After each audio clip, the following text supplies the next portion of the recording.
Ce mois-ci, dans l'intelligence artificielle, a été absolument fou. OpenAI a suscité l'indignation avec sa décision la plus controversée à ce jour sur Generative Pre-trained Transformer 6. La Chine a surpris le monde avec des humanoïdes auto-évolutifs dotés d'une intuition humaine. Puis elle a recommencé avec l'incroyablement réaliste Unitree H2. La guerre des robots d'intelligence artificielle a officiellement commencé lorsque Optimus Gen 3 s'est retrouvé face à face avec le nouveau Unitree Ji-hoon. Pendant ce temps, le tout nouveau navigateur Intelligence artificielle d'OpenAI bouleverse complètement le jeu de Google. Gemini 3 a laissé tout Internet sans voix et un nouveau robot métamorphe effraie carrément les gens. Alors, décomposons tout ça. Très bien, allons droit au but. Generative Pre-trained Transformer 5 est arrivé en août et la première vague de réaction a été difficile. On attendait une avancée spectaculaire, mais seul un pas prudent a été perçu.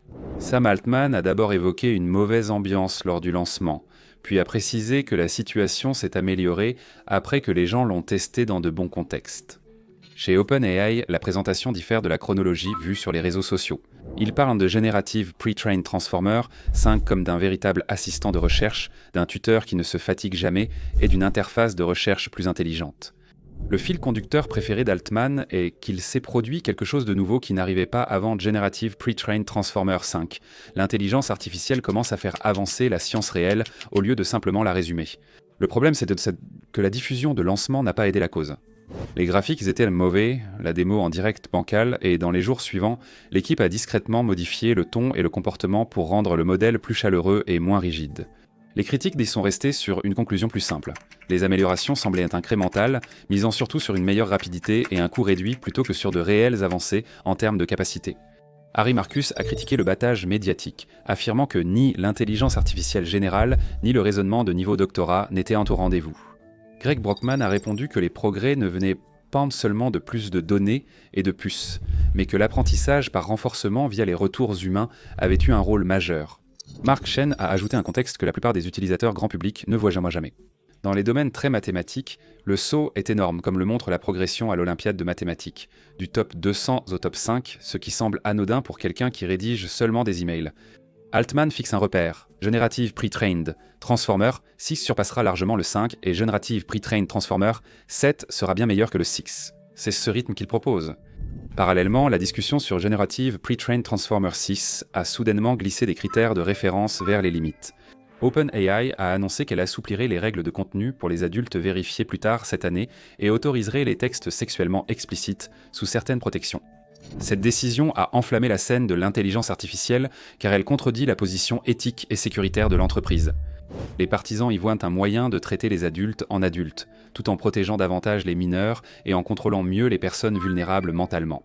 Les détracteurs y voient un virage vers la croissance et l'engagement déguisés en liberté pour les utilisateurs. L'entreprise a aussi suggéré davantage d'options de personnalisation. Laissez ChatGPT agir davantage comme un ami si vous le souhaitez, utilisez plus d'emojis ou adoptez une ambiance plus humaine, ou bien gardez-le formel. L'affirmation est que rien de tout cela n'est fait pour maximiser l'engagement.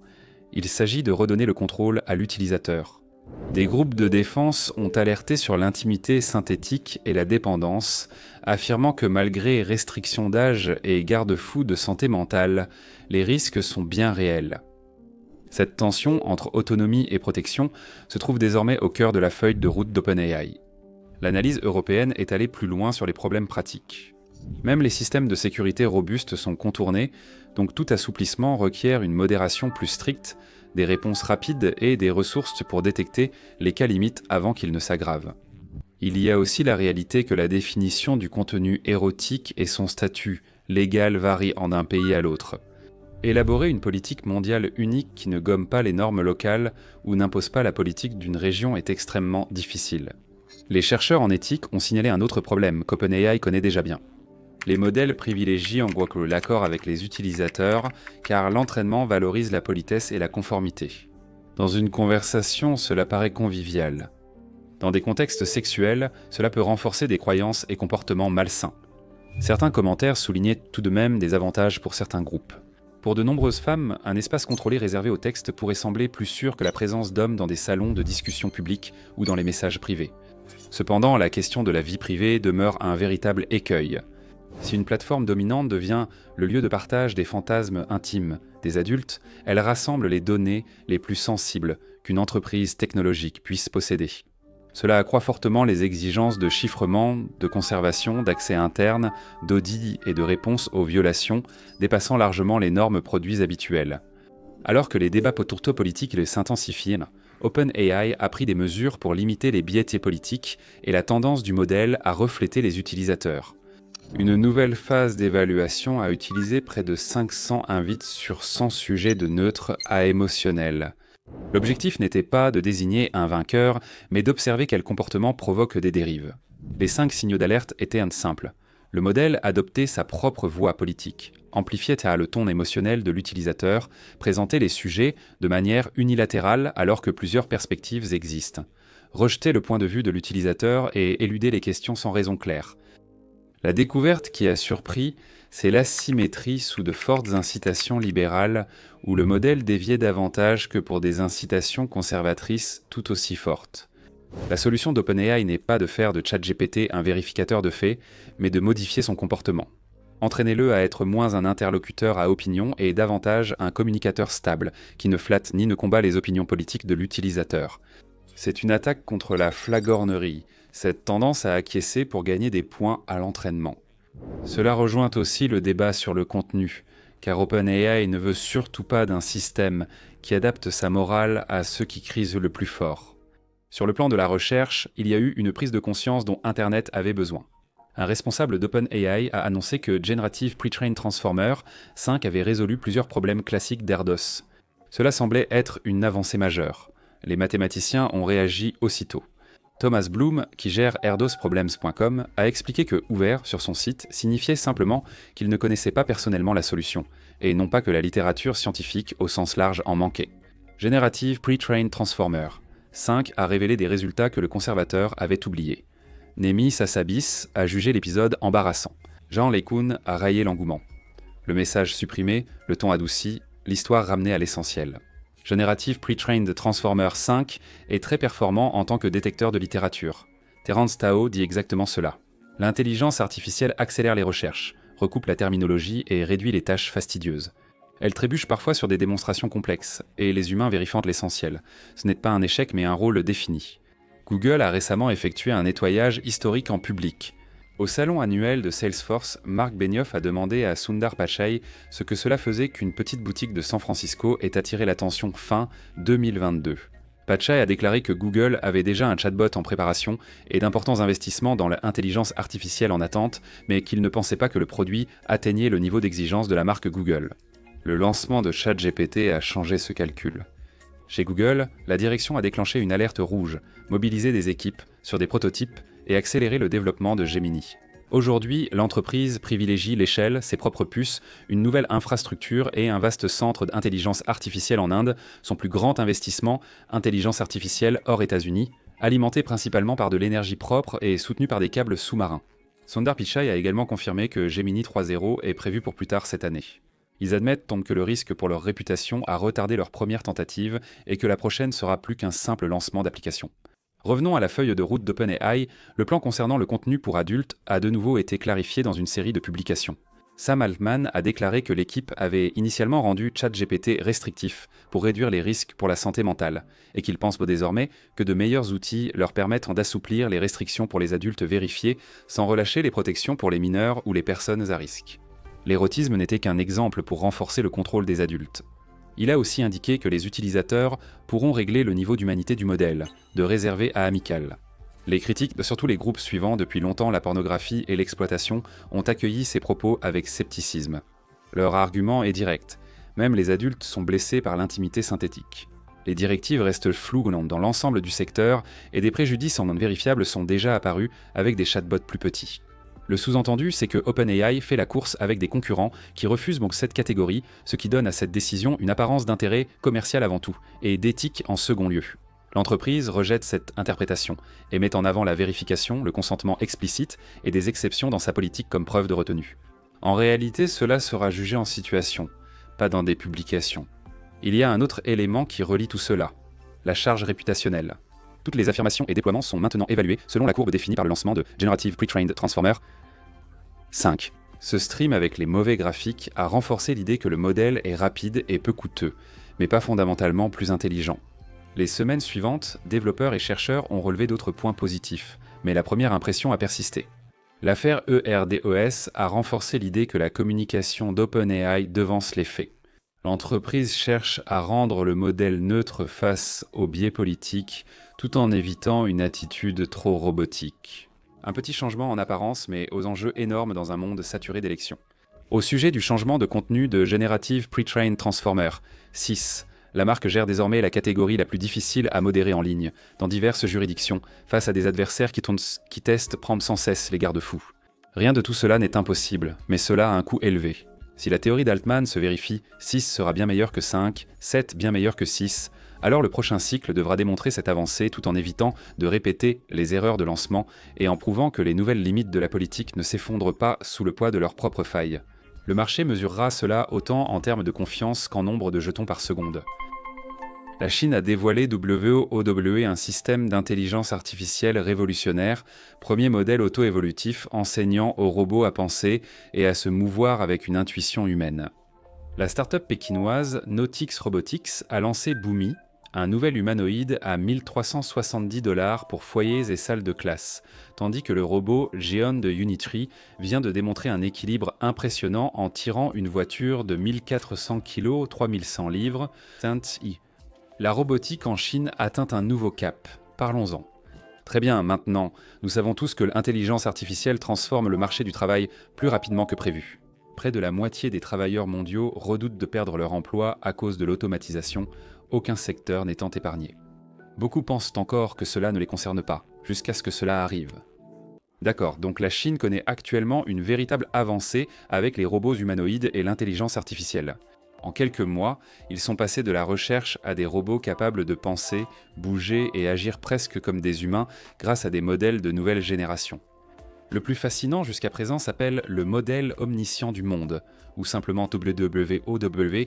Il est considéré comme le premier système de modèle multimodal auto-évolutif au monde, et ses performances sont impressionnantes.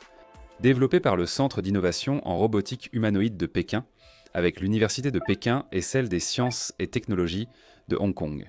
En théorie, c'est une combinaison d'un modèle de simulation physique et d'un modèle de langage visuel, permettant aux robots utilisant WOW d'imaginer, vérifier et s'autocorriger. En d'autres termes, ils peuvent développer une intuition physique similaire à la façon dont les humains comprennent tôt la cause et l'effet. L'idée derrière cela, c'est que les modèles vidéo ou de simulation actuels se contentent d'observer le monde de manière passive. Ils voient ce qui se passe, mais quand même on sait quand même, mais ça ne te comprennent pas, on n'est pas vraiment pourquoi.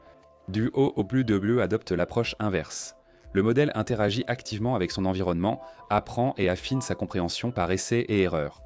C'est un modèle génératif de 14 milliards de paramètres qui apprend la physique comme nous, en expérimentant, se trompant et progressant. L'équipe derrière WOW l'a construit sur ce qu'ils appellent le paradigme SOFIA, qui combine de grands modèles de langage avec des transformeurs de diffusion pour générer des résultats physiquement précis sous la direction du langage. Si vous demandez à un robot de déplacer la tasse du bord de la table sans la renverser, WOW ne fait pas que générer des mots ou des animations. Il prédit ce qui se passerait, vérifie le résultat par le raisonnement, puis affine sa compréhension pour rendre le prochain mouvement plus réaliste. C'est une boucle de prédiction, de critique et d'affinement, répétée jusqu'à ce que le robot ait un comportement intelligent et cohérent. Pour tester tout cela, ils ont créé un tout nouveau référentiel appelé WOW Bench. Il mesure la capacité des systèmes d'intelligence artificielle à comprendre la perception, à raisonner sur les prédictions, à prendre des décisions et à les exécuter de manière généralisée. WOW a jusque-là obtenu des scores élevés sur ce référentiel. Il surpasse les autres modèles en plausibilité physique, cohérence temporelle et compréhension d'instructions complexes. L'une des choses les plus impressionnantes que les chercheurs ont démontrées, c'est comment WOW peut être utilisé dans des domaines comme la synthèse de vues inédites et la génération de vidéos guidées par trajectoire. En gros, le modèle peut simuler à quoi ressemblerait un objet sous un autre angle ou comment il se déplacerait dans une scène physique réelle, tout en gardant une logique cohérente derrière. Ils ont même montré comment WOW peut améliorer les capacités de planification des modèles de langage visuel en fournissant un retour simulé, ce qui les aide à planifier des tâches plus efficacement. Les auteurs de l'article ont clairement indiqué qu'il s'agit d'une étape cruciale vers la création de systèmes d'intelligence artificielle dotés d'un véritable bon sens physique. Quand les robots accèdent à de grandes quantités de données d'interaction réelle plutôt qu'à des vidéos ou du texte, leur compréhension des liens de cause à effet devient bien plus concrète. C'est le lien entre les chatbots actuels et l'intelligence incarnée de demain. Des robots qui voient tant et apprennent du monde et prennent des décisions de façon autonome, sans se limiter à le décrire. La Chine progresse en intelligence robotique, tant sur le logiciel que le matériel, notamment au niveau des prix. Le pays a dévoilé le robot humanoïde le moins cher du monde, qui n'est ni un jouet ni une simple preuve de concept. C'est un véritable humanoïde qui marche et qui parle, appelé Boomy, créé par une start-up nommée Nautix Robotics. Boomy ne coûte que 9 998 yuans, soit environ 1370 $ américains, et mesure un peu plus d'1 mètre, soit environ 94 cm. Il pèse environ 12 kg, soit à peu près 26 livres et demi. Il est bien plus petit que les robots d'Unitree ou UBTech, mais c'est le but. Nautix n'essaie pas de rivaliser avec les grandes machines industrielles. Il crée une nouvelle catégorie, des humanoïdes compacts, légers et abordables pour l'éducation et la maison. C'est fou, malgré sa taille et son prix, Boomy marche, garde l'équilibre et danse avec une étonnante fluidité. Les premières vidéos le montrent bouger avec une stabilité surprenante pour moins de 1400 $. C'est moins cher qu'un iPhone ou qu'un drone haut de gamme. La société affirme qu'il s'agit du premier humanoïde grand public proposé à moins de 10 000 yuans. Et cela pourrait marquer un tournant pour toute l'industrie. La plupart des robots humanoïdes capables de marcher ou de bouger dynamiquement coûtent encore des dizaines de milliers de yuans en Chine, voire plus en Occident. Le prix bas de Boomy s'explique par des choix de conception astucieux, des matériaux légers, un système de contrôle interne et une structure modulaire simple à réparer et personnaliser. Il privilégie l'engagement et l'apprentissage plutôt que les tâches lourdes ou industrielles. Leur modèle précédent, le Noatix N2, s'est déjà vendu à plus de 2500 exemplaires et a même participé à un semi-marathon pour robots humanoïdes plus tôt cette année, ce qui est incroyable quand on y pense. Ce succès les a aidés à se positionner parmi les startups robotiques à la croissance la plus rapide de Chine. Avec Boomy, ils visent clairement une adoption massive. Le robot utilise une batterie 4017 kWh, 48,5 de plus de 3,5 à offrant 1 à 2 heures d'autonomie par charge. Il permet la programmation graphique par glisser-déposer, accessible même aux enfants et débutants. Il propose une interaction vocale, agissant comme assistant personnel, répondant aux commandes simples ou servant de compagnon d'apprentissage. Noatix prévoit d'ouvrir les précommandes entre les festivals de shopping Centons et 112 en Chine. C'est du 11 novembre au 12 décembre une décision intelligente, étant donné que c'est la haute saison des achats crabeux dans le pays. Ils cherchent le même engouement médiatique que pour les lancements de smartphones, mais avec des robots. La start-up était récente. Fondée en septembre 2023 par une équipe des universités Tsinghua et Zhejiang. En moins de 2 ans, ils sont passés de prototypes académiques à un produit vendu moins de 1500 $. Cette rapidité montre à quel point l'écosystème de la robotique en Chine est devenu compétitif. RoboHub, média indépendant sur la robotique, a diffusé une vidéo de Boomy dansant et marchant. Vous pouvez voir que, même s'il n'a pas la même dextérité ni le même contrôle du haut du corps que les modèles plus grands, ses mouvements sont incroyablement fluides pour sa catégorie. S'ils réussissent à passer à l'échelle, on pourrait voir la première vague de robots humanoïdes pour les écoles et foyers, et non plus seulement pour les laboratoires et expositions. Mais passons à l'échelle supérieure. Des petits robots sympathiques à un robot qui fait preuve de pure force et de précision. À l'Académie de l'intelligence artificielle de Pékin, les chercheurs ont défié le robot humanoïde Ji-hoon de Unitree. Tirer une voiture, et pas une voiture jouée, une vraie. Le Jin ne pèse que 35 kg et mesure environ 132 cm de haut, mais il a réussi à tirer un véhicule de 1400 kg sur une surface plane. Certes, la voiture était sur un sol lisse, donc la friction était faible, mais malgré tout, l'équilibre et le contrôle nécessaires pour cela sont d'un tout autre niveau. L'impressionnant n'est pas seulement que le robot ait déplacé la voiture, mais comment il l'a fait. Dans la vidéo, on peut le voir se pencher fortement en arrière, bouger ses pieds rapidement pour garder de l'adhérence et s'ajuster en permanence pour rester debout. Il fait tout cela de manière autonome. Sa capacité à s'équilibrer dynamiquement tout en portant une charge 40 fois supérieure à son poids illustre les progrès des systèmes de contrôle du mouvement et de retour d'informations.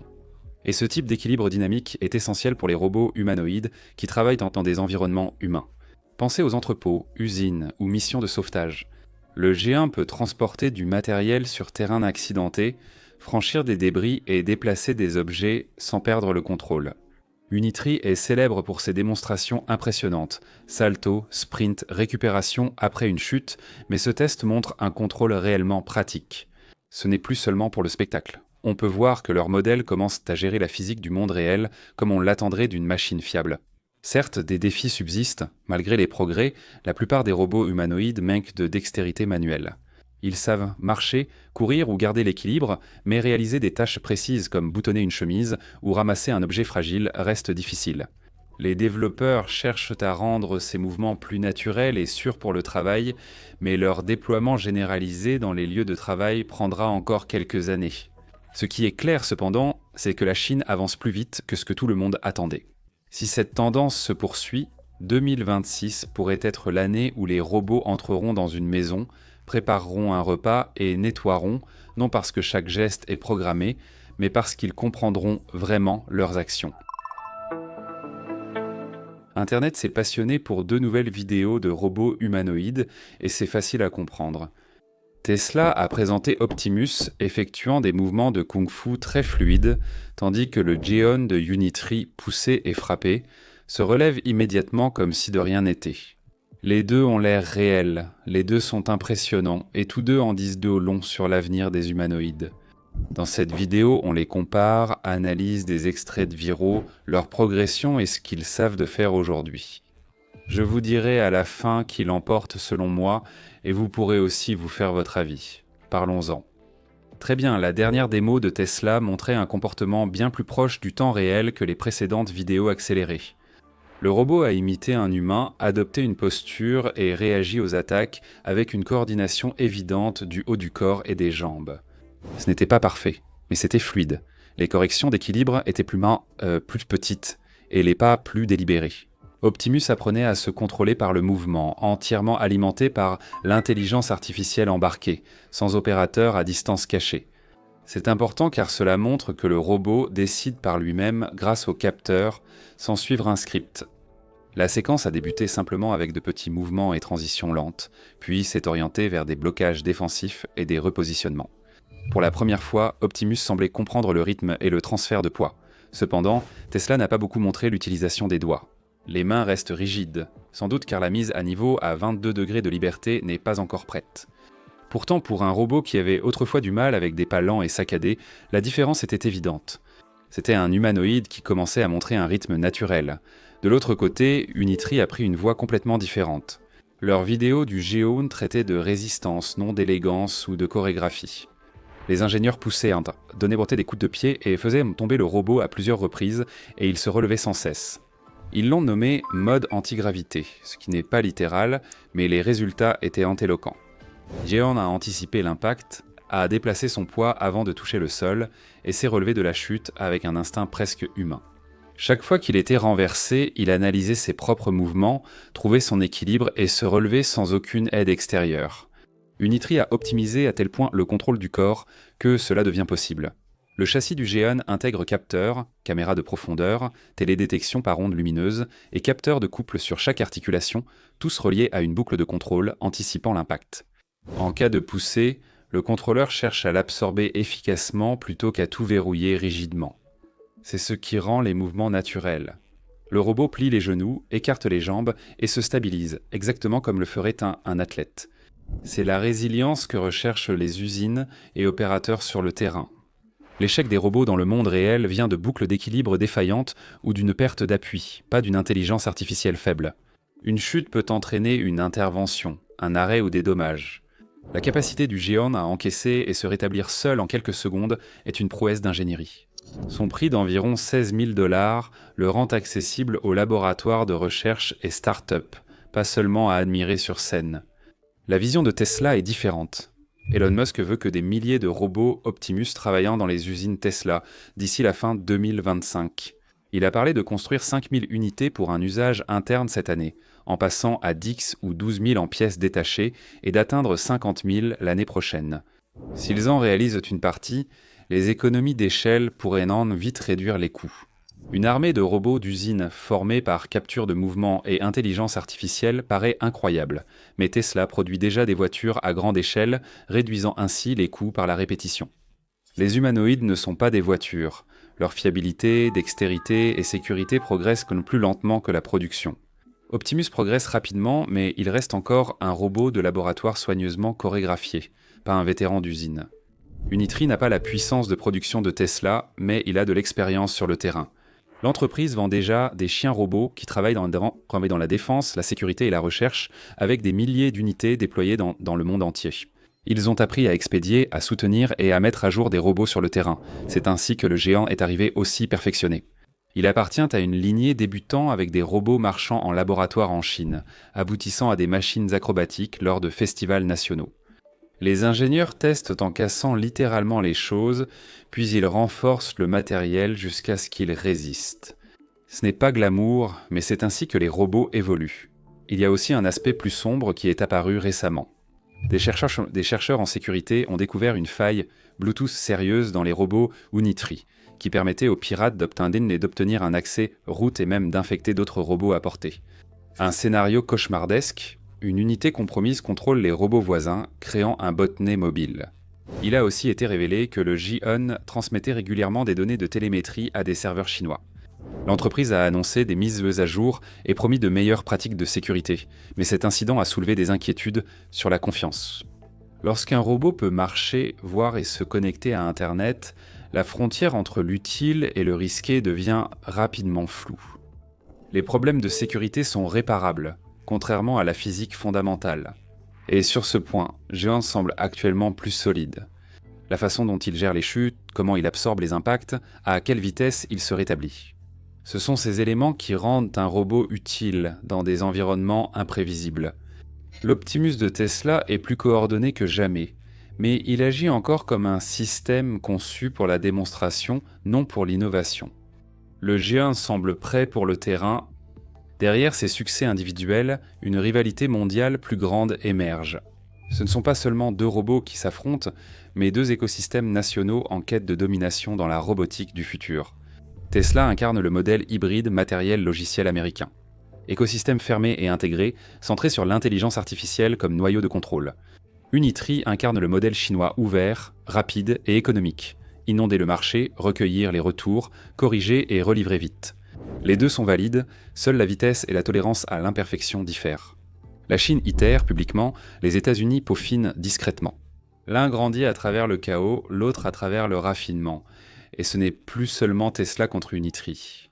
Meta est entré dans la partie avec son Metabot, construit sur une plateforme d'intelligence artificielle ouverte qui vise à servir de cerveau universel pour n'importe quel robot. L'équipe frontière intelligence artificielle d'Amazon teste Omni-Retarget, un cadre permettant aux humanoïdes d'imiter les mouvements humains à partir de quelques vidéos. Plus besoin de longs cycles de programmation. Ils ont même entraîné un Unitree Jiun à faire du parcours et à transporter des boîtes sur un terrain accidenté après avoir observé quelques exemples humains. En ce sens, le Jiun devient déjà une plateforme de test privilégiée pour plusieurs laboratoires. Son matériel est flexible, sa pile logicielle ouverte à l'expérimentation et son corps assez robuste pour de nombreux entraînements. Tesla garde un avantage en vision et intégration. Le projet Optimus est construit sur l'ensemble de l'écosystème d'intelligence artificielle de Tesla, la même colonne vertébrale qui entraîne ces voitures autonomes. Caméra, vision par ordinateur et boucle de renforcement font partie d'un même processus. À maturité, cet écosystème pourrait offrir à Optimus un net avantage en perception et planification.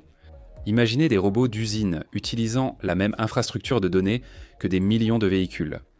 L'ampleur potentielle de cela est stupéfiante. Pourtant, il y a une ironie. La plus grande force de Tesla, son écosystème fermé, pourrait aussi être sa limite.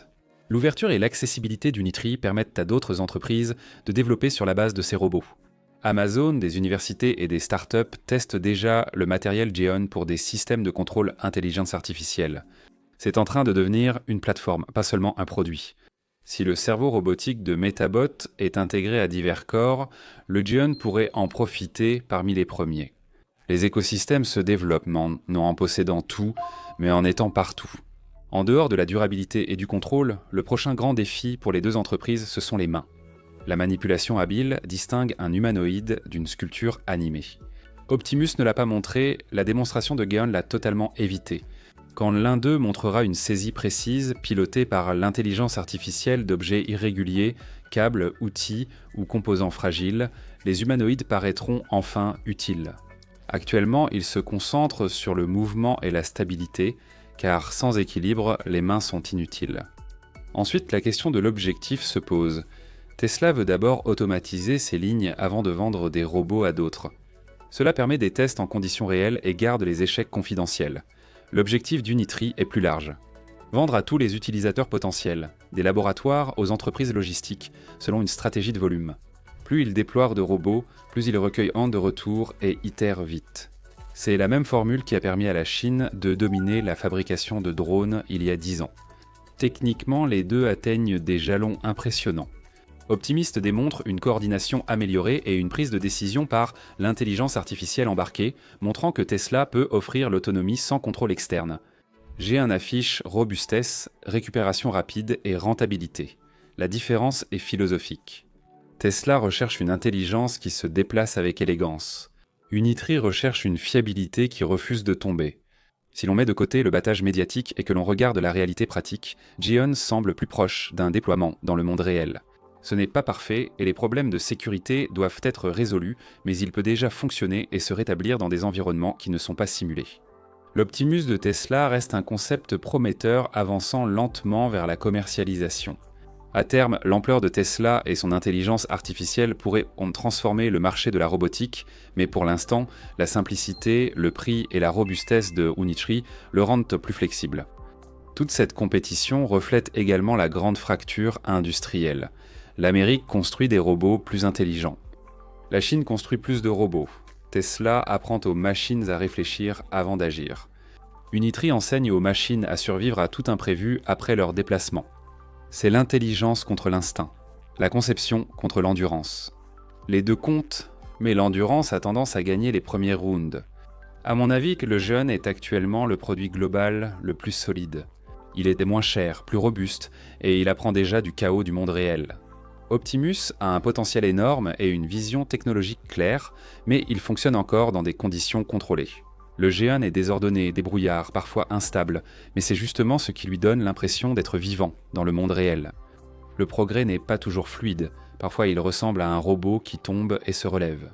En réalité, ces deux machines font progresser le domaine, rendant la prochaine décennie imprévisible. Un camp dominera par l'intelligence, l'autre par la rapidité, et ensemble, ils transformeront notre vision du travail, de la sécurité et de l'autonomie. L'écart entre la démonstration et le déploiement se réduit, et chaque nouvelle vidéo le rend plus évident. Pour l'instant, le score reste ouvert. Le gagnant ne sera peut-être pas celui qui bouge le mieux, mais celui qui continue à avancer après avoir été touché. Et ça, pour l'instant, c'est la spécialité de Geon. OpenAI vient de porter un nouveau coup à Google, et cette fois, ce n'est pas seulement avec des modèles ou la recherche. Ils ont officiellement lancé ChatGPT Atlas, un navigateur alimenté par l'intelligence artificielle qui transforme essentiellement toute votre expérience Internet en une grande conversation avec ChatGPT à vos côtés. C'est la décision la plus audacieuse de l'entreprise depuis ChatGPT, et elle bouleverse déjà le monde des navigateurs. Le lancement a été diffusé en direct le 21 octobre avec une démonstration complète. Sam Altman a commencé en disant « Ce n'est pas simplement une autre application ajoutée à ChatGPT, c'est une refonte complète de la façon dont les gens utilisent le web. » Les onglets étaient excellents, a-t-il dit, mais aucune réelle innovation n'a suivi dans les navigateurs. Cette phrase résume l'objectif d'Atlas, remplacer la barre d'uniforme, Resource Locator et les résultats de recherche par une interface d'intelligence artificielle capable de comprendre et de répondre directement à vos besoins. Atlas est disponible sur macOS dans le monde entier et les versions Windows, iOS et Android arrivent bientôt. Le mode agent complet est actuellement réservé aux utilisateurs de ChatGPT Plus et Pro. Un point fort majeur est que l'agent peut réellement agir en votre nom. Vous pouvez lui demander de réserver un vol, trouver une recette ou corriger un document, il s'en charge simplement. Pendant le direct, les développeurs d'OpenAI ont montré Atlas passant sur Instacart, trouvant tous les ingrédients pour un repas et finalisant la commande tout seul pendant que l'utilisateur regardait. Les responsables de ce projet sont de vrais vétérans du navigateur. Ben Goodier, l'un des ingénieurs à l'origine de Chrome et Firefox, faisait partie de l'équipe avec des designers et responsables produits d'Apple et Mozilla. Altman a qualifié Atlas de cœur battant de ChatGPT, affirmant que c'est ainsi qu'il souhaite que les gens expérimentent Internet à l'avenir. Une interface de chat directement fusionnée avec le web ouvert. La présentation semble familière au premier abord. La barre de recherche reste disponible pour taper des uniformes Resource Locator et ouvrir des onglets. Mais dès l'utilisation, on voit qu'Atlas n'est pas un simple navigateur avec intelligence artificielle ajoutée. ChatGPT est directement intégré au web. En cliquant sur un lien de résultat, l'écran se divise par défaut en deux. La page web d'un côté et une conversation ChatGPT en direct de l'autre. Ce chat peut résumer une page, analyser des données, comparer des produits ou réécrire les sections de texte que vous sélectionnez. Ils appellent cette fonctionnalité « chat curseur » et c'est exactement ce que ça semble être. Sélectionnez du texte dans un email ou document et ChatGPT le corrige ou l'améliore instantanément. La mémoire joue également un rôle énorme ici. Atlas peut se souvenir de ce que vous avez recherché, de ce que vous avez lu et des projets scellants sur lesquels vous travaillez et utiliser cette mémoire pour rendre l'expérience plus personnalisée au fil du temps. Si vous avez comparé des ordinateurs portables la semaine dernière, il peut vous montrer de nouvelles options cette semaine. Vous pouvez gérer ou supprimer ces souvenirs à tout moment ou ouvrir une fenêtre privée pour repartir de zéro. L'utilisateur contrôle tout, y compris les sites accessibles ou utilisables par ChatGPT. Maintenant, ce mode agent n'est pas totalement nouveau pour OpenAI. Ils y travaillent depuis plus d'1 an. Vous vous rappelez les débuts où ChatGPT pouvait utiliser un ordinateur à votre place ? Atlas reprend ce concept et l'intègre dans une expérience de navigation complète. C'est une évolution de ChatGPT qui pouvait déjà gérer des tâches complexes comme le shopping ou l'édition de fichiers, mais fonctionne désormais directement sur des sites web réels, plus sur des sites simulés. En termes de performance, les premières impressions ont été bonnes, a déclaré Altman lors du direct. C'est tout simplement un excellent navigateur dans l'ensemble. Fluide, rapide et agréable à utiliser, ce qui compte vraiment. Pour que les navigateurs intelligence artificielle se généralisent, ils doivent être aussi rapides et fluides que Chrome ou Safari, en plus d'être intelligents. Atlas semble réussir ce pari. Ce lancement était attendu depuis longtemps. OpenAI a d'abord laissé entendre qu'ils allaient en créer un navigateur à la mi-2024, lorsqu'ils ont présenté un moteur de recherche expérimental alimenté par l'intelligence artificielle appelé SearchGPT. Mais cela n'est jamais devenu un produit autonome. À la place, on s'est donc DICE ou PTDs. Ces idées ont fusionné pour donner ce qu'est Atlas aujourd'hui. Et le timing ne pourrait pas être plus parfait. Au cours de l'année écoulée, les navigateurs alimentés par l'intelligence artificielle sont devenus la nouvelle grande frontière. Perplexity a lancé son propre navigateur Comet qui réinvente la recherche comme un moteur de réponse conversationnelle capable également de résumer des vidéos, de gérer vos onglets ou même d'acheter des choses pour vous. Opera a lancé Neon, Brave a ajouté sa propre couche d'intelligence artificielle, et Google a commencé à intégrer Gemini directement dans Chrome. Donc Atlas s'engage directement dans cette guerre croissante pour l'avenir de la navigation. Le lancement de Google a un peu inquiété les investisseurs. L'action Alphabet a baissé de 1,8% après le lancement d'Atlas. Cela montre à quel point le marché prend cette décision au sérieux. Google Chrome domine toujours avec environ 72% de part de marché mondial, mais OpenAI veut clairement s'attaquer à cette domination. L'objectif n'est pas juste de concurrencer Chrome, mais de repenser totalement le rôle d'un navigateur. Au lieu de taper, cliquer et naviguer entre les pages, Atlas garde ChatGPT comme votre copilote permanent. Le but est d'offrir une navigation avec un assistant qui connaît vos habitudes, historique et contexte sans explication nécessaire. Lors de la démonstration, les développeurs ont aussi montré qu'Atlas peut résumer des pages web, comparer des produits ou analyser des feuilles de calcul en temps réel directement depuis la barre latérale. Le but est d'aider les utilisateurs à rester sur une page sans changer d'onglet. Par exemple, lors de la recherche de vol, vous pouvez demander à l'agent de filtrer par, prix, météo et escale sans quitter le site de la compagnie aérienne. Il gère cela discrètement en arrière-plan et met à jour l'affichage. La confidentialité reste un enjeu important. OpenAI affirme qu'Atlas donne aux utilisateurs un contrôle total sur ce que l'intelligence artificielle voit. Vous pouvez choisir des sites Spécifique. ChatGPT peut lire, effacer l'historique de navigation ou désactiver la mémoire. Il existe également un mode navigation privé qui vous déconnecte automatiquement de ChatGPT afin qu'aucune de vos activités de navigation ne soit enregistrée. Contrairement aux extensions ou assistants système, Atlas ne peut ni exécuter de code, ni télécharger de fichiers, ni accéder au système de fichiers. Il se met automatiquement en pause lorsque vous êtes sur des sites sensibles comme des banques ou des tableaux de bord financiers et il demande votre autorisation avant d'effectuer toute action. Les parents aussi sont pris en compte. Atlas reprend les contrôles parentaux de ChatGPT et ajoute des options pour désactiver mémoire ou mode agent sur les comptes enfants. Ce contrôle permettra sans doute à OpenAI d'éviter les réactions négatives subies par d'autres intelligences artificielles ayant mêlé données personnelles et automatisation. Ce qui est intéressant, c'est comment cela s'inscrit dans la stratégie globale d'OpenAI. Ils construisent donc clairement ce qu'ils appellent un véritable super assistant, un assistant qui vous suit sur toutes les plateformes. ChatGPT, c'est disponible sur ordinateur, mobile, web et désormais dans le navigateur. Il se connecte aussi à la base d'utilisateurs WhatsApp qui a explosé cette année. OpenAI a confirmé que plus de 50 millions de personnes ont utilisé ChatGPT via WhatsApp, mais en raison de nouveaux changements de politique de 15 janvier 2026. Ils encouragent les utilisateurs à lier leur compte WhatsApp à leur compte principal ChatGPT avant cette date, afin que leur historique de conversation soit transféré.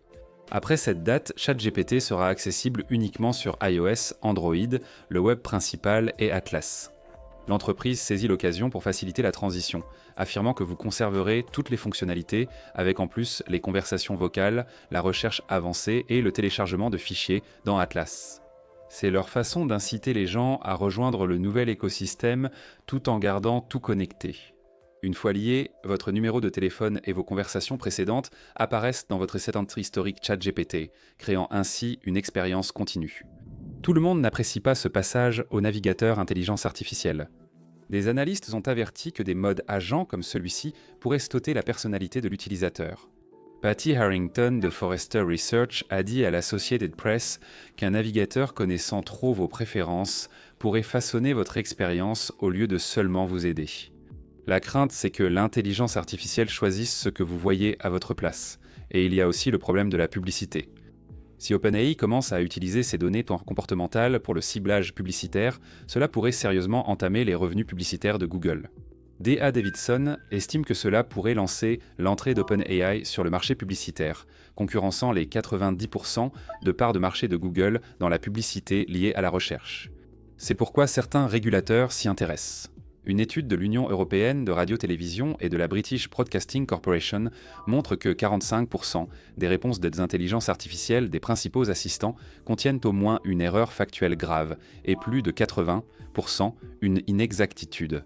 La recherche a couvert 14 langues et testé des modèles comme ChatGPT, Gemini, Copilot et Perplexity.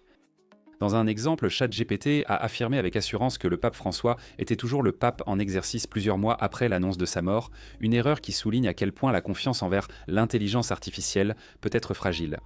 Le directeur des médias de l'Union européenne de radio-télévision a même averti que lorsque les gens ne savent plus à quoi se fier en ligne, ils finissent en fait par ne plus faire confiance à rien du tout, ce qui peut nuire à la participation démocratique. Pourtant, malgré ces critiques, l'élan est immense.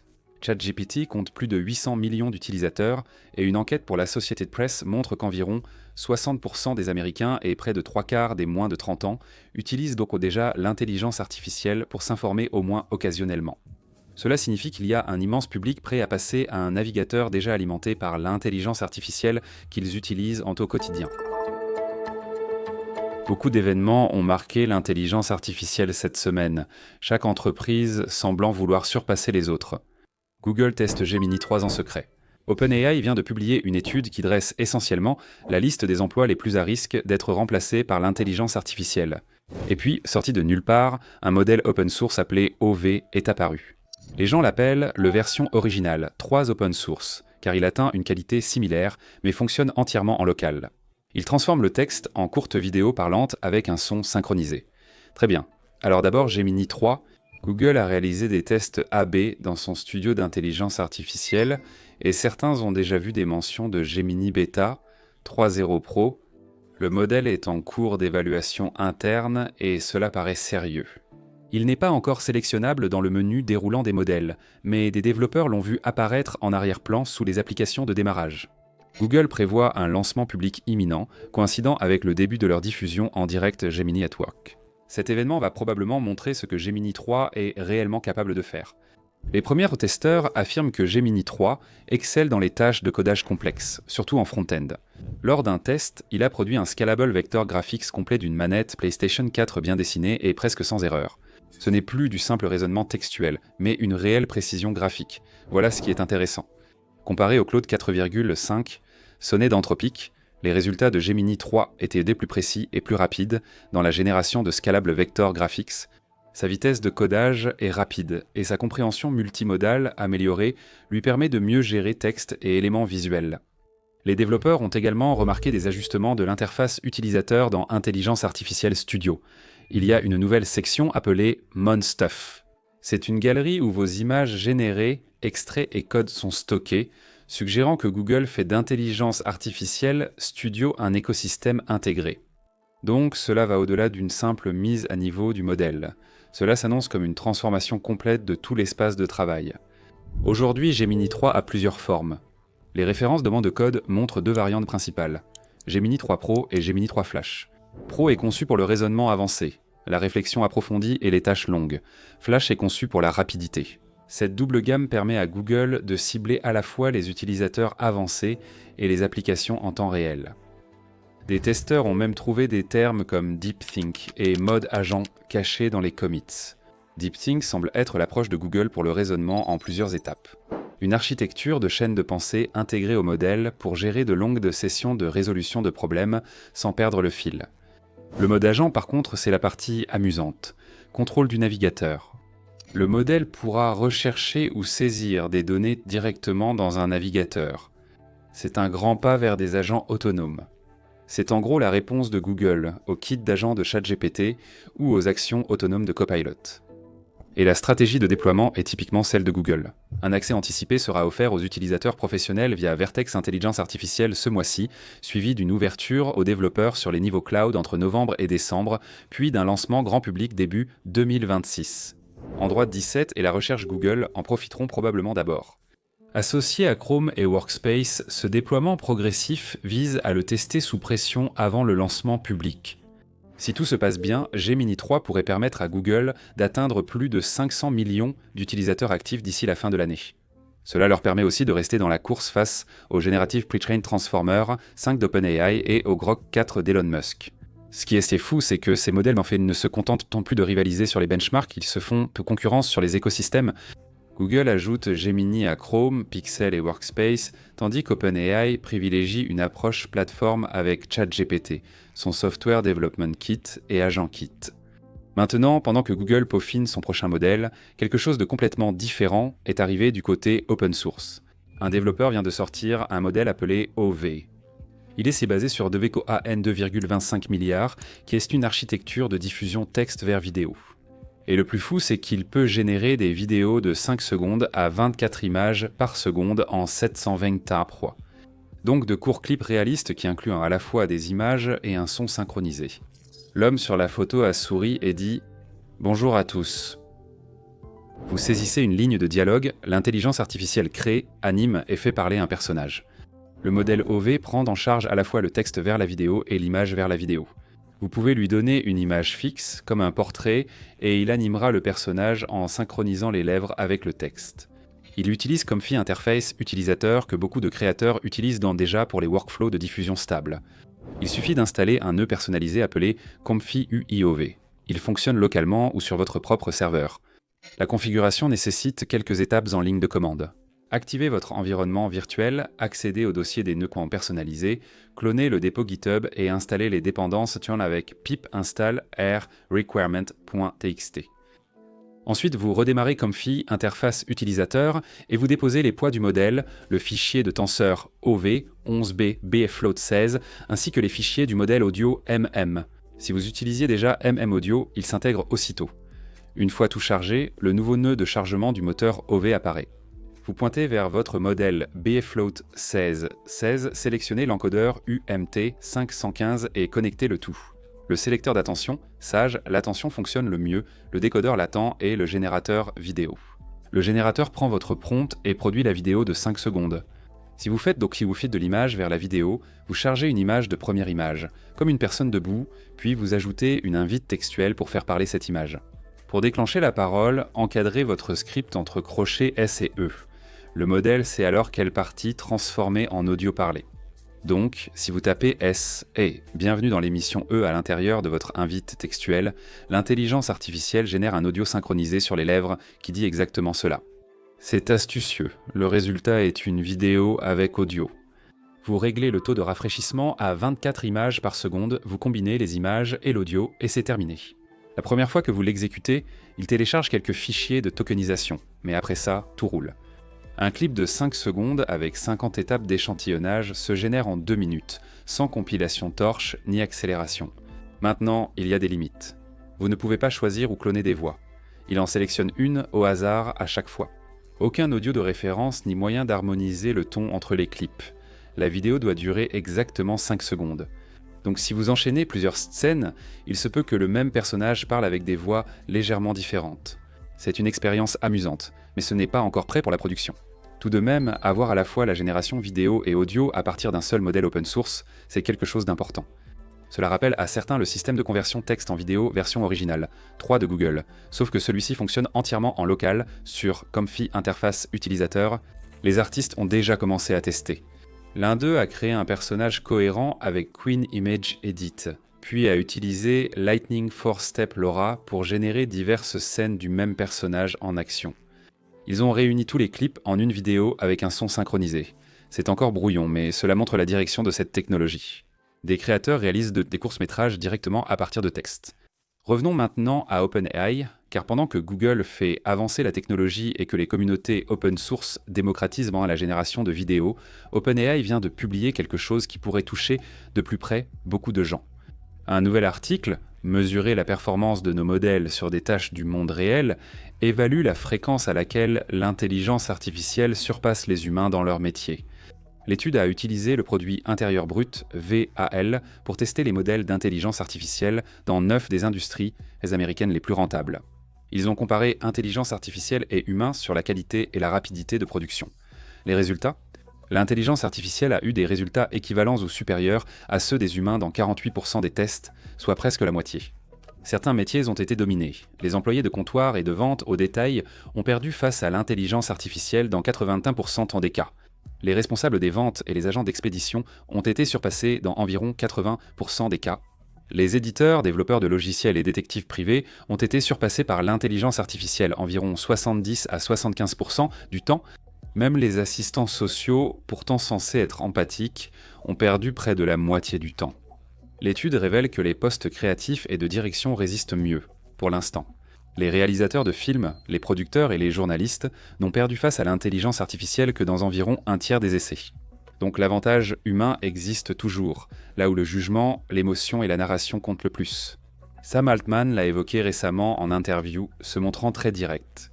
Il a affirmé que la plupart des emplois actuels en support client, notamment au téléphone ou par chat, sont quasiment finis. Il s'attend à ce que l'intelligence artificielle gère bientôt ces tâches mieux que les humains.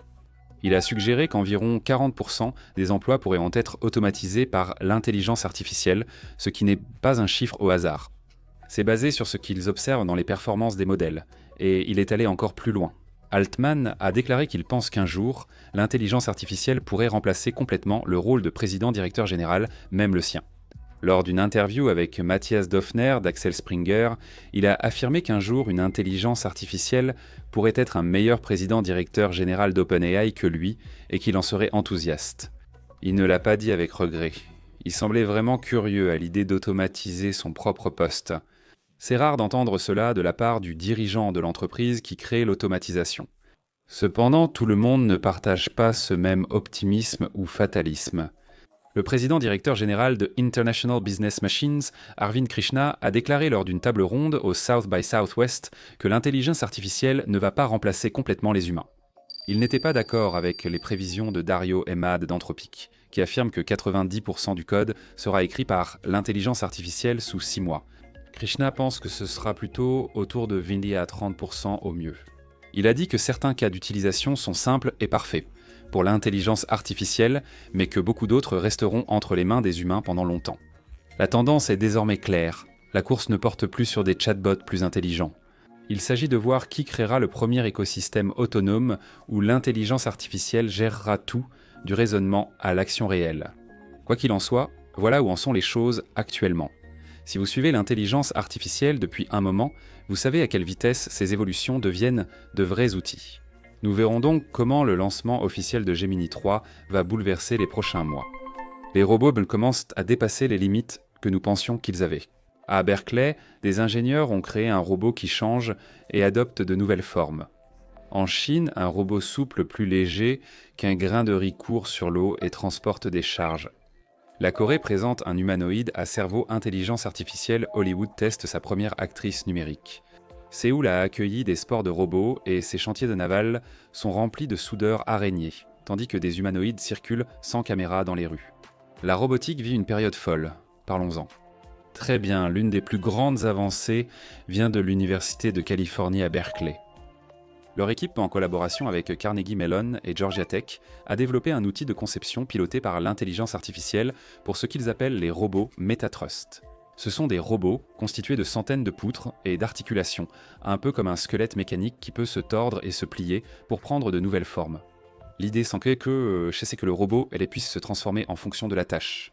On pourrait créer un quadrupède repliable ou un casque qui se reconfigure pour protéger différentes zones de la tête. Le problème a toujours été le contrôle. Ajouter des actionneurs augmente fortement la complexité. Traditionnellement, les ingénieurs regroupaient manuellement les actionneurs en réseau, mais ce processus est fastidieux, lent et peu évolutif. C'est là que l'intelligence artificielle entre en jeu. L'équipe de Berkeley a utilisé un algorithme génétique pour déterminer le nombre minimal d'unités de contrôle nécessaires au robot pour accomplir des tâches complexes. Le système explore toutes les options et propose une configuration optimale. L'algorithme trouve un point optimal permettant d'atteindre tous les objectifs de performance, changement de forme, locomotion, manipulation, avec peu de canaux de contrôle, au lieu d'en nécessiter des centaines. Les résultats étaient incroyables. Ils ont créé des prototypes, du marcheur inspiré du homard à l'actionneur tentaculaire, tous réussissant ces transformations complexes avec bien moins d'unités de contrôle que prévu. Xianzogou, qui a dirigé cette étude, l'a comparé à la synergie musculaire et à la biologie. Votre corps ne contrôle pas chaque fibre musculaire une par une, il les regroupe en unités coordonnées. L'intelligence artificielle procède de même avec les actionneurs. Les chercheurs ont d'ailleurs été surpris de l'efficacité de cette approche. Ils ont commencé par une locomotion simple en faisant simplement courir un robot aussi vite que possible, mais ils ont fini par développer tout un cadre pour concevoir des machines capables de changer de forme. Ils envisagent d'intégrer l'intelligence artificielle générative au processus. Vous pourriez entrer vos dimensions corporelles, dire que vous voulez un casque qui peut s'adapter à différentes situations, et le système pourrait simplement générer automatiquement le design et la logique de contrôle. La vision à long terme est encore plus folle. Yo, à la tête du laboratoire Morphing Matter de Berkeley, évoque des objets du quotidien transformables, robots, draps de lit à structure en treillis pour retourner ou masser les patients à l'hôpital, ainsi que des chaises et vêtements connectés s'adaptant instantanément. Cela vous fait vraiment repenser à ce qui peut être considéré comme un robot. Pendant ce temps, en Chine, des chercheurs de l'université de technologie de Guangdong et de l'université normale polytechnique du Guangdong travaillent sur quelque chose de bien plus petit. Un robot mou de 8 mg qui réagit à 3 déclencheurs environnementaux différents, la chaleur, l'humidité et le magnétisme. La plupart des robots mous réagissaient jusqu'ici à un seul déclencheur, comme la lumière ou la chaleur, les limitant à un seul environnement, terrestre ou aquatique. En mélangeant les signaux, les réactions entraînent en conflit et les performances chutèrent. Ce design résout ce problème. Ils l'ont fabriqué à l'aide d'un film de polyamide, traité chimiquement pour créer une couche d'acide polyamique qui réagit fortement à la chaleur et à l'humidité. Ils ont également ajouté une couche de silicone contenant des particules magnétiques de néodyme fer-bore. Donc vous avez ce sandwich à 3 couches qui lui confère une sensibilité à la température, à l'humidité et au champ magnétique en même temps, sans que les signaux ne s'interfèrent. C'est la grande avancée. Garder les réponses séparées est fiable. Bien qu'il ne pèse que 8 mg, il est très performant. Sur l'eau, il atteint des vitesses de 9,6 cm par seconde, ce qui correspond à ce que l'on observe chez les vrais coléoptères gyroïdes. Sur Terre, il utilise une démarche roulante lorsqu'il est entraîné par un champ magnétique rotatif, ce qui lui permet de gravir des pentes et de passer sans difficulté de la Terre à l'eau. Il transporte 2,5 fois son poids. Pour la démonstration, il a déplacé un petit caillou sur un terrain varié, l'a déposé grâce à une impulsion de lumière proche infrarouge, puis est revenu sous contrôle magnétique. Prise, transport et livraison complet, incroyable pour quelque chose d'aussi petit. Les applications sont claires. Des essaims de ces robots pourraient inspecter des structures sous-marines, surveiller les zones humides, aider lors de catastrophes ou même travailler un jour à l'intérieur du corps humain. Les chercheurs ont noté l'essor récent de la robotique molle, avec des groupes sud-coréens développant déjà des essaims débouchant des tubes par magnétisme. La clé ici est la capacité de réponse multiple dans une petite machine, ouvrant ainsi de nouveaux environnements. Passons maintenant des milligrammes aux humanoïdes entiers. En Corée, le KISST, avec LG Electronics et LG Intelligence Artificial Research, annonce la présentation d'un robot humanoïde en novembre. Il s'appelle KPEX et utilise le modèle de langage visuel EXA, un de LG comme cerveau. KPEX ne fait pas qu'imiter les mouvements humains. Il a des capacités physiques humaines, dont une main robotique à plusieurs doigts avec une sensibilité tactile comparable au toucher humain. Il utilise l'apprentissage par renforcement ainsi que l'intelligence artificielle de vision et de langage pour l'apprentissage et l'adaptation. L'argument principal ici, c'est l'intelligence artificielle physique. L'intelligence artificielle physique apprend directement dans le monde réel et s'adapte à des environnements dynamiques, contrairement à l'intelligence artificielle fonctionnant en environnement simulé. C'est la base pour des robots capables de collaborer réellement avec les humains dans l'industrie, les foyers, la logistique, la fabrication et la santé. Les États-Unis et la Chine dominent actuellement le secteur des plateformes humanoïdes, mais KISST et LG positionnent KPEX comme l'initiative indépendante de la Corée pour établir une nouvelle norme. Lee Jung-won, qui dirige la division de recherche humanoïde de KISST, a déclaré que KPEX pourrait devenir une alternative pratique qui remet en cause la structure du marché dominée par les États-Unis et la Chine.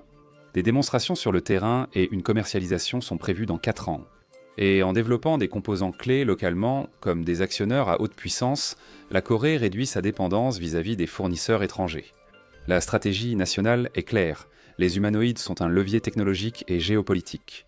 Mais alors que la Corée est mise sur les humanoïdes pour un usage industriel et domestique, à Hollywood, l'intelligence artificielle fait déjà la une et divertit le public. Au sommet de Zurich, lié au festival du film, une actrice virtuelle nommée Tilly Norwood a été présentée par le studio londonien Particle 6. C'est un personnage synthétique présenté comme la prochaine Scarlett Johansson. Elle est là les yeux marrons, un accent britannique, son propre compte Instagram, et elle a fait ses débuts dans un court sketch parodique intitulé Intelligence Artificielle Commissioner, avec 16 personnages générés par l'intelligence artificielle. Elle était au premier plan. La vidéo a dépassé les 600 000 vues, mais les réactions ont été brutales. Les gens ont trouvé cela flippant, gênant et pas drôle, avec des bugs comme des dents floues et des dialogues rigides. Pourtant, Particle 6 affirme que l'intérêt commence à grandir. Les agents qui l'avaient été écartés il y a quelques mois sont désormais curieux et suggèrent qu'un accord avec une agence est proche. Tout le monde n'est pas content. Screen Actors Guild American Federation of Television and Radio Artists, le syndicat représentant 160 000 artistes américains, a réagi avec force. Ils affirment que la créativité doit rester humaine et que Norwood est un logiciel issu du travail d'artistes, sans leur accord ni paiement. Rappelez-vous, Screen Actors Guild American Federation of Television and Radio Artists a eu des négociations contractuelles tendues en 2023 et 2024 et les protections contre la reproduction par l'intelligence artificielle étaient une question centrale. Le syndicat avait averti que la technologie avance plus vite que la loi, et Norwood en est la preuve. Les experts du secteur sont également sceptiques. Eve Bergquist du Centre de technologie du divertissement de l'University of Southern California estime que ce battage est absurde, car des stars comme Scarlett Johansson attirent les fans. Les studios utilisent donc déjà leur intelligence artificielle pour rajeunir ou doubler les acteurs, mais remplacer totalement les acteurs par des synthétiques pourrait déplaire au public. La tendance est claire et Norwood sert désormais de test pour voir si Hollywood acceptera un jour des stars 100% intelligence artificielle. De retour en Corée, Séoul a organisé son premier salon de robots intelligence artificielle au COEX à Gangnam, qui évoquait davantage un festival sportif qu'un salon technologique. 73 entreprises de robotique étaient représentées, avec en vedette un tournoi sportif de robots humanoïdes. Les robots ont concouru au tir à l'arc, au sprint, à l'haltérophilie et au bisugji, un jeu traditionnel coréen de frappe de pierre. 22 équipes ont participé, dont des groupes de Taïwan et d'Indonésie, sous la supervision de FIARA, l'association de football robotique. Des humanoïdes tirèrent à l'arc sur des cibles tournantes, acclamés par la foule et filmés par de nombreux téléphones. Des équipes universitaires coréennes ont présenté des robots extrêmes pour les interventions d'urgence. Ces robots devaient affranchir des escaliers, des briques éparpillées, des jets de fumée et un terrain accidenté. Une équipe de l'université Kwangwon avait un robot utilisant la reconnaissance d'objets pour s'adapter en temps réel, capable de soulever des objets et d'appuyer sur des boutons avec ses bras. Cette même équipe a déjà remporté des concours et a même représenté la Corée à la RoboCup 2024 à Hainville. Mais le spectacle n'était pas seulement une compétition sérieuse. Des événements participatifs incluaient des courses d'exosquelettes, où le youtubeur Roi du Cheval a tenté de battre son record en déplaçant 22 racks en 100 secondes avec des exosquelettes à ressort d'Angel Robotics. Les foules se sont également rassemblées autour d'une zone de jeu de société avec intelligence artificielle où les gens jouaient à OMOC contre une machine, et même pour des défis contre un bras robotique qui enfilait des aiguilles. Le but était de rendre la robotique accessible à tous, enfants, familles et professionnels, pour faciliter l'interaction avec la technologie. Le maire adjoint de Séoul a expliqué que l'objectif était de casser les stéréotypes des robots, vus comme distants, et de montrer leur possible coexistence quotidienne avec les gens. Enfin, une autre grande nouveauté de Corée vient de l'Institut Korea Advanced Institute of Science and Technology, où des startups intègrent la robotique dans l'industrie. Dindin Robotics a présenté Shonwool, un robot araignée capable de ramper sur murs et plafonds en acier dans les chantiers navals. Leur quadrupède Dindin 30 a des pieds magnétiques et sera bientôt capable de souder et peindre d'ici 2026. Il a déjà réussi des tests chez Samsung Heavy Industries en enjambant des rollisseurs sur les coques de navires, et ils ont établi des partenariats avec Hyundai Samo et Hanwha Ocean 2. L'objectif est d'utiliser des robots dans les emplois à risque pour pallier le manque de main-d'œuvre et automatiser l'industrie lourde. Pendant ce temps, Eurobotics se concentre sur la marche humanoïde. Leur vidéo de démonstration montrait un robot marchant naturellement à travers la foule dans le centre-ville de Gangnam. Le secret est un contrôleur de marche à l'aveugle. Le robot utilise des systèmes internes pour imaginer le sol et garder l'équilibre sur trottoirs, escaliers, pentes et par tous les temps, sans caméra ni capteur. Très bien, alors cette semaine dans le domaine de la robotique a été complètement folle, surtout avec ce qui vient de sortir de Chine. Unitree a dévoilé son nouveau robot humanoïde appelé le H2, et les gens disent que c'est la machine la plus réaliste jamais construite par l'entreprise. Il est plus grand, plus lourd, plus fluide, et beaucoup plus inquiétant d'une manière difficile à ignorer. La machine mesure 180 cm de haut, pèse environ 70 kg et possède un visage humain qui la fait ressembler moins à un prototype et plus à quelqu'un qui vient d'arriver sans invitation dans votre salon. Et honnêtement, le plus drôle, c'est qu'on dirait que quelqu'un chez Unitree a essayé de mélanger le robot du film Robot avec, moi a appuyé sur mixer et a dit « parfait ». Si jamais je disparais de YouTube, vérifiez si H2 commence à poster des vidéos avec ma voix et une meilleure ligne de cheveux. La vidéo de démonstration est devenue virale presque instantanément. Ce robot entièrement habillé danse et exécute des routines d'arts martiaux avec un équilibre parfait. Il se déplace comme s'il saisissait le rythme et l'équilibre. L'entreprise indique qu'il possède 31 articulations, soit 19% de plus que le R1, ce qui lui apporte une agilité et une flexibilité accrues. La différence saute aux yeux, sans mouvement robotique ni pose gênante. Les transitions entre mouvements paraissent presque cinématographiques, ce qui fait tant parler. Unitree a appelé celui-ci le H2 Destiny Awakening, et ce n'est pas qu'un nom tape à l'œil. Le design du robot semble vouloir rapprocher mouvement humain et contrôle machine. L'entreprise n'a pas publié toutes les spécifications, mais il fonctionne avec des actionneurs améliorés, un meilleur contrôle et une planification des mouvements optimisés. Le résultat est un mouvement plus proche de la biomécanique humaine que tout ce qu'Unitree avait présenté jusque-là. Unitree progresse régulièrement vers ce niveau de robotique depuis des années. Le modèle H, un premier humanoïde chinois taille réelle, a marqué l'histoire en courant à 3,3 mètres par seconde, plus vite que la plupart des gens ne sprintent. Il est même apparu lors du gala du Festival du Printemps 2024 dansant en direct devant des millions de personnes. Ce robot avait une batterie amovible de 864 de watts, lui permettant de fonctionner longtemps sans s'éteindre, ainsi qu'un télédétection par ondes lumineuses, 3D et des caméras de profondeur pour une perception à 360 degrés. Un robot équipé d'un radar pour tout détecter autour de lui. Désormais, le H2 va plus loin. Le visage n'est plus simplement en plastique peint. Il est entièrement bionique, conçu pour imiter les expressions humaines subtiles, même si tout le monde n'en est pas fan.